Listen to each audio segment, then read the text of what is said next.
জীবন্ত দেবতার পুজো মঙ্গলকোটের পোশলা গ্রামে। বিষধর কেউটে প্রজাতির সাপের সঙ্গে বিংশ শতাব্দী থেকে সহাবস্থান করে আসছেন মঙ্গলকোটের গ্রামবাসীরা। কেউটে প্রজাতির সাপকে ঝাংলাই ওরফে ঝঙ্কেশ্বরী দেবী হিসেবে মানেন গ্রামবাসীরা। রবিবার ঝাংলাই সাপের পুজোয় মাতলেন গ্রামবাসীরা। প্রতি বছর গুরু পূর্ণিমার পরে আষাঢ় মাসের কৃষ্ণা প্রতিপদ তিথিতে পুজো হয় ঝাংলাই বা ঝঙ্কেশ্বরী দেবীর। ভাতারের বড় পোশলা, শ্রীকত্তর, মুকুন্দপুর এবং মঙ্গলকোটের ছোট পোশলা, পলসনা, মুসারু এবং নিগন সহ 7টি গ্রামে ঝাংলাই পুজো হয়। পথঘাট থেকে গৃহস্থের বাড়ির রান্নাঘর, শোবার ঘর সর্বত্রই তাদের অবাধ বিচরণ। গ্রামবাসীদের ঝাংলাই কাউকে কামড়ালে তাকে মায়ের প্রসাদ হিসেবে বিবেচনা করে। গ্রামের পাশে ঝাংলাই ডোবা থেকে স্নান সেরে এসে মন্দিরের মাটি সেই ক্ষতস্থানে লাগালেই সুস্থ হয়ে যায় বলে বিশ্বাস। তবে যুগের সঙ্গে তাল মিলিয়ে এখন অনেকেই এই সাপের দংশনে হওয়ার পরই হাসপাতালে চিকিৎসার জন্য যান। উল্লেখ্য 909 বঙ্গাব্দে মুসরি গ্রামে মুরলী মোহন চক্রবর্তী দেবী ঝঙ্কেশ্বরীর স্বপ্নাদেশে জানতে পেরেছিলেন পলসনা মৌজার খুনগড় এলাকায় দেবী মা আছেন। তারপর থেকেই এই পুজো বেশ ধুমধাম সহকারে শুরু হয়। গ্রামবাসীরা বিভিন্ন উপাচারে নৈবেদ্য নিয়ে মায়ের কাছে এসে পুজো দেন। পলসনা গ্রামের ঝঙ্কেশ্বরী পুজোর পুরোহিত মলয় চ্যাটার্জি বলেন, তিনি লোকমুখে শুনতে পান কলিয়াদহে কালনাগিনী হিসেবে অনেকে অভিহিত করেন। আবার মা ঝাংলায় আসলে কালনাগিনী পরিচিত বেহুলা লক্ষিন্দর পৌরাণিক গল্পে লক্ষিন্দর যে সর্পের দংশনে মৃত্যুবরণ করেছিলেন তিনি হলেন এই ঝঙ্কেশ্বরী দেবী।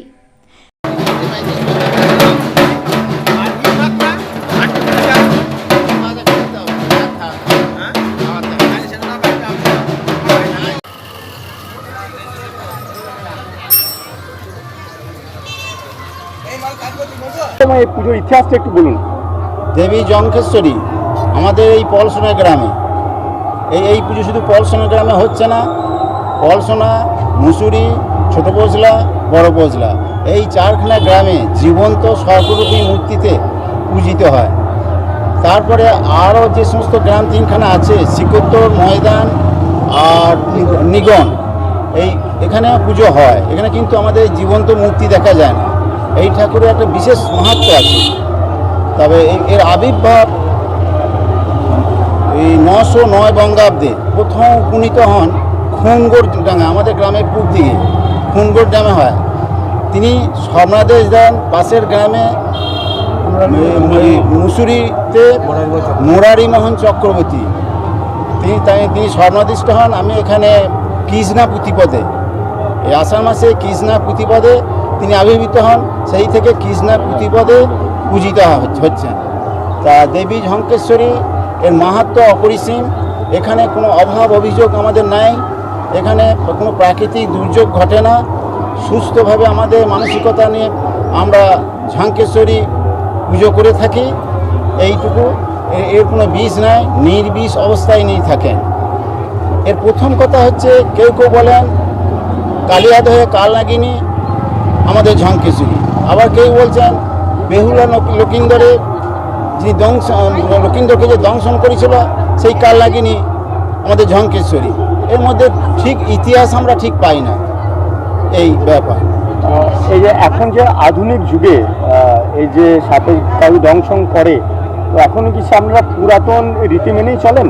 হ্যাঁ, আমরা পুরাতন রীতি মেনেই চলি।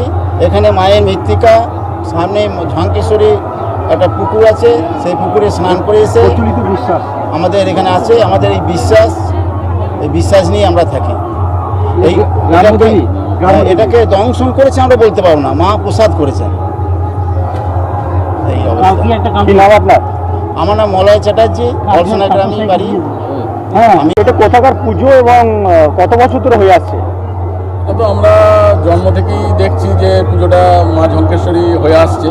ঠিক আছে, দীর্ঘদিনের পুজো। আমরা তো আমাদের গ্রামের ব্রাহ্মণরা বলল সমস্ত বিষয়ই। ঠিক আছে, আমাদের পলসনা গ্রামের বাদেও 4টি গ্রামে জীবন্ত ঝাংলাই দেখা যায়, আর বাকি 3টে গ্রামে জীবন্ত দেখা যায় না, কিন্তু তাদের পূজিত হয়।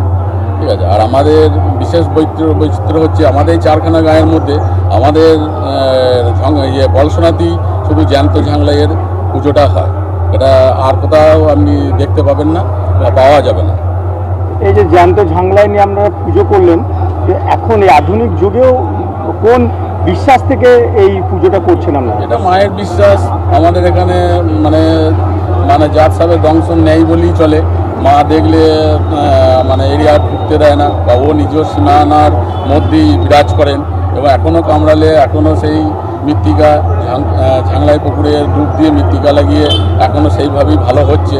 এই তো পাশের গ্রামে দিন তিনেক আগে কামড়িয়েছে, তা সে তো এখনও সেই একইভাবে সুস্থই আছে, সবই আছে, ঠিকই আছে, এই অসুবিধা তার হয়নি এখন। এই পুজো ঘিরে এখানে কি কি আমরা অনুষ্ঠান কি আমাদের এখানে পুজোয় বৈচিত্র্য হচ্ছে, এই তো পুজো হলো, এইবার প্রত্যেকটা বাড়ি থেকে ঢাক বাজিয়ে বাটা সাজিয়ে মায়ের ইয়েতে পুজো নিবেদন করবে। তারপর সেই পুজো শেষ হওয়ার পর বলিদান শুরু হবে। বলিদানের পর আমাদের সন্ধেবেলায় মানে ক্ষীর কলসি, সেটা ওই যে ফুলপুরেডাঙ্গা যেখানে আবির্ভাব হয়েছিল সেইখানে ওই গাঁগুলো সমস্ত জড়ো হয়, দিয়ে গিয়ে ক্ষীর কলসি নিয়ে এসে গ্রামে এসে রাত্রিরে ভাঙা হয়ে আবার বলিদান হয় মায়ের। আবার সন্ধেবেলায় আবার বলিদান হয় ওখানে, ওই আবার একটা ঝাংলা মন্দিরের কাছে পুকুর আছে, ওখানে বলিদান হয়। কি নাম আপনার? আমার নাম পলাশ মণ্ডল। মরদ দেখি নাই, আমি এই 64-65 বছর হলো এসেছি এই গ্রামে, কোনো কিচ্ছু দেখি নেই। তারপরে পাশ দিয়ে চলে যায়, আমিও লাঠি করে নিয়ে মাকে ঘর থেকে বার করে দিয়ে আসি। মা আমাদের খুব জাগ্রত, প্রচুর ধুম হয়। তারপরে শাশুড়ি মাদের মুখে শুনেছি যে মেয়েরা আগে বউরা থাকতে পেতো না, মেয়েরা থাকতো, কেননা বউ জানে না যে উনুনের ভেতরে মা ঝাংলায় বসে আছে, ও আপনার গেয়ে উনুনে আগুন দিয়েছে, তখন ছটফট করে বেরিয়ে আসছে। মেয়ে তখন গিয়ে দুধ নিয়ে গিয়ে ঢেলে দেয়, দিয়ে সেই দিকে প্রথা ছিল যে বউরা থাকবে না, মেয়েরা থাকবে। কিন্তু সেই দিন তো আর নেই, সব তো বদল হয়ে যাচ্ছে। এখন বউরাই সব না থাকলে পরে তো আর পুজো অনুষ্ঠান কিছুই হবে না। তাই আগে যে রীতি ছিল যে এই গ্রামে এই পুজোর দিন বাড়ির বউরা তারা তাদের নিজেদের বাপের বাড়ি চলে যেত, হ্যাঁ চলে যেত। এই রীতি ছিল, এখন কি সেই রীতি আছে? না এখন আর নেই, বলছি তো যুগে এড়িয়ে সব তো পরিবর্তন হয়ে যাচ্ছে। বউ না থাকলে তার পুজো অনুষ্ঠান হবেই না। সেই হ্যাঁ অত আত্মীয় স্বজন আসে, তারপরে প্রচুর ধুম হয়। আমাদের তো পরিশ্রমের শেষ থাকে না। তারপরে বহু লোকজন তো আসি, আমার বাড়িতে কেন প্রত্যেকেরই বাড়িতেই আসে, সব পাঁটা পড়ে, মাংস প্রচুর হয় সব।